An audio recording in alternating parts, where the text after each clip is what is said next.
Alors bonjour à tous. Dans cette vidéo, du coup, on va parler un petit peu de l'optimisation. Donc avant de commencer l'exoprépa, j'aimerais juste vous rappeler quelles sont les trois étapes qui permettent de résoudre n'importe quel exo d'optimisation. La première étape, c'est toujours de faire un schéma et de poser vos variables. La plupart du temps, quand vous serez bloqué et que vous vous direz je ne sais pas par où commencer, c'est parce que votre schéma n'est pas assez clair ou parce que vous avez mal posé vos variables. Donc ici, la difficulté, c'est que c'est à vous de choisir en fait comment vous allez appeler du coup les longueurs, les distances, les angles, etc. Donc une fois que vous avez fait un schéma et que les variables sont claires, là maintenant vous allez essayer de déduire l'équation de la variable à optimiser. Donc typiquement, imaginons un exercice où il faut optimiser un temps. Dans l'énoncé, on va sûrement vous donner ici une vitesse, avec des longueurs aussi. Donc ici, on va vous donner par exemple une vitesse, une longueur. Donc vous allez devoir en fait trouver une équation qui va les relier. Alors vous savez que la vitesse, c'est la distance divisée par le temps.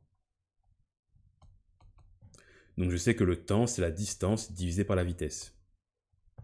Et donc en fait, ça devient du coup l'équation de la variable à optimiser.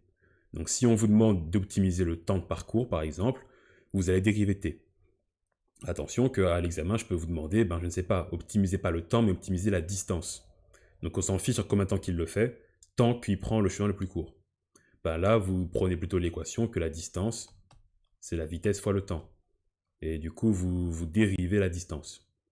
Donc ça, c'est important, il faut bien prendre l'équation, mais de la variable à optimiser. D'accord? Donc pas n'importe quelle équation.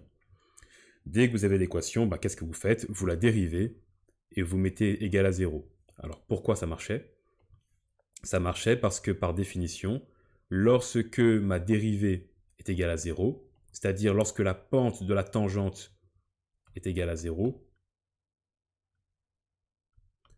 je sais que ma fonction f de x est arrivée à un maximum. D'accord? Donc je sais que ici, j'aurai un maximum ou un minimum, bien évidemment. Donc je peux aussi être comme ça.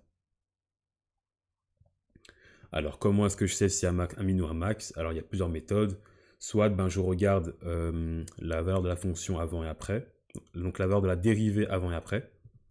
Donc ici, par exemple, si c'est un maximum, je sais que avant la fonction elle est croissante, après la fonction est décroissante. Donc du coup, au début, ma dérivée est positive, elle devient négative, je sais que j'ai un maximum. Il y avait d'autres méthodes, c'est de regarder directement avec la concavité. Donc ici, la concavité est tournée vers le bas, donc je sais que ma fonction arrive à un maximum. Et la concavité, c'est la dérivée seconde. Donc lorsque je vais faire f' de x est égal à 0, je vais trouver x. Alors x, ce n'est pas ma réponse. X, c'est l'abscisse en laquelle j'ai un maximum. Donc maintenant, une fois que j'ai mon x, il faut encore le remplacer dans f de x. Attention à ça. D'accord? Parce que ma question ne sera jamais que vos x, ma question ce sera toujours que vos f de x. Donc ça, c'était les trois étapes. Donc on va le faire ici. Donc ici, dans l'exoprépa, on me demande de trouver l'aire du plus grand rectangle pouvant être inscrit dans un demi-cercle de rayon R. Donc on commence d'abord par faire un schéma. Et alors la difficulté ici, c'est qu'il faut poser des variables. Alors je pourrais le faire en fonction de x et y. D'accord? Donc l'exo, on l'a fait en cours, il marche très bien. Alors moi, je vais prendre ici une autre voie, d'accord, une voie qui est plus simple. Ce que je vais faire en fait, c'est que la variable que j'ai posée, c'est une variable θ. Parce que ce que je peux me dire, c'est que chaque point peut soit être identifié grâce à des coordonnées x, y, mais je peux aussi me dire en fait que chaque point peut être identifié grâce à un angle unique qui est l'angle θ. Alors pourquoi est-ce que c'est pratique de réfléchir comme ça? Parce que j'ai que x en fait c'est r cos θ et que y c'est égal à r sin θ. Donc en fait je vais exprimer mon problème qui était normalement à deux variables. Donc normalement chaque point P devait avoir pour coordonnées x, y. Donc là j'avais deux variables et j'allais devoir me débarrasser d'une des variables. Là je le transforme en fait en un problème à une seule variable. D'accord? Ma variable en fait sera θ. Et du coup toutes mes dérivées seront selon θ.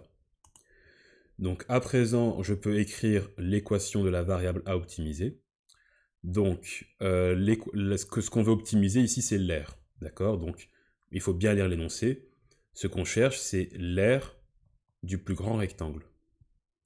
Donc l'aire, c'est quoi d'un rectangle? C'est la base fois la hauteur. Ici, ma base, ce sera 2x, et ma hauteur sera y. Alors maintenant que j'ai ça, ça devient tout simplement 2r carré fois cos θ fois sin θ. Alors, je ne sais pas si vous vous souvenez, mais on a vu au TP de trigonométrie que 2 sinus cosinus, c'est égal à sinus de 2θ. Et donc du coup, je me retrouve avec r carré sin de θ. Et on se rappelle du coup que la troisième étape, c'est de dériver. Donc je vais dériver ici mon équation. Donc attention qu'ici c'est une dérivée en chaîne, étant donné que j'ai pas sin θ mais j'ai sin de 2θ. Et donc si je calcule ma dérivée en chaîne, je trouve qu'au final, en fait, cos de 2θ doit être égal à 0. Alors, ça c'est quoi? Ça en fait, c'est une équation trigonométrique, un petit peu comme on les faisait au tout début du quadri. Donc comment est-ce qu'on faisait ça encore? Il fallait prendre un cercle trigonométrique et regarder quels sont les cosinus qui valaient 0. Ici, j'en ai deux qui marchent, donc ce sera pi demi et moins pi demi. Donc ce sont les deux angles dont le cosinus est nul. Et alors, du coup, je vais tout simplement devoir choisir le pi demi, parce qu'en fait, le moins pi demi, je vois qu'il est en dessous. Or, en fait, quand on parle de demi-cercle, on parle ici de la partie qui est au-dessus. D'accord? Donc celui qui est en dessous, je vais le rejeter. Et du coup, je trouve quoi? Je trouve qu'en fait que 2θ est égal à pi demi. Donc ça signifie que θ est égal à pi sur 4. Du coup, j'ai trouvé mon θ, donc qui était ma variable. Alors maintenant, j'ai pas encore répondu à ma question. La question c'est quelle est l'aire du plus grand rectangle? Donc comme je vous disais en fait ici, l'optimisation, elle vous donne en fait ici, si vous voulez, la variable x. Donc ici, la variable, ce sera θ. Maintenant, ce qu'il faut faire, c'est la remplacer dans l'équation du début pour savoir en fait, pour savoir du coup quelle est l'aire la plus grande, parce que c'est la question. Donc j'ai θ égale à pi sur 4. Donc si je remplace ici θ par pi sur 4, j'obtiens sinus de pi demi, et sinus de pi demi, ça vaut 1. Donc, en conclusion, la plus grande aire que je peux avoir pour mon triangle, pour mon rectangle, ce sera r au carré. D'accord? Donc le rayon au carré. Alors, bien évidemment, ce que j'aurais pu faire également, c'est résoudre l'exercice en cartésien. Donc ici, j'ai base fois hauteur. Alors, je vous rappelle que du coup, vu qu'ici j'ai x, ma base c'est 2x, d'accord? Et ma hauteur c'est y. Alors là, la difficulté, c'est que je vais devoir dériver, mais j'ai deux variables, d'accord? Donc je dois dériver x et y. Alors ce qu'il faut faire ici, en fait, c'est se débarrasser du y grâce à une équation supplémentaire. Alors qu'est-ce que je sais par rapport à mon point P de coordonnées x, y?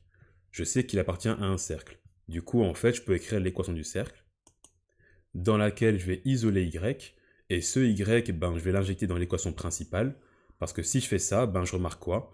Je remarque que mon r, elle est uniquement selon x. Parce qu'ici, c'est un petit peu comme si j'avais a en fonction de x, y, alors que moi, il me faut a en fonction d'une seule variable. Donc en fait, c'est ici a de x. D'accord? Une fois que j'ai ça, la suite de l'exo est exactement la même, sauf que la dérivée est un peu plus compliquée. D'accord? Donc je vous laisse le faire si vous voulez vraiment le faire. Mais en gros, ici, je vais avoir a' qui vaudra 0.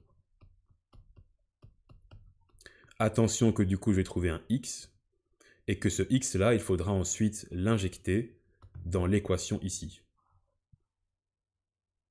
Alors, à vrai dire, il y a deux méthodes. Soit vous prenez le x et vous l'injectez directement dans l'équation où il n'y a que du x. Soit d'abord avec le x, vous trouvez le y. D'accord? Donc grâce au x, vous trouvez le y. Et puis vous prenez le x et le y et vous les injectez tous les deux ici. Au final, vous aurez la même réponse. C'est juste qu'il y en a une qui va un peu plus vite que l'autre.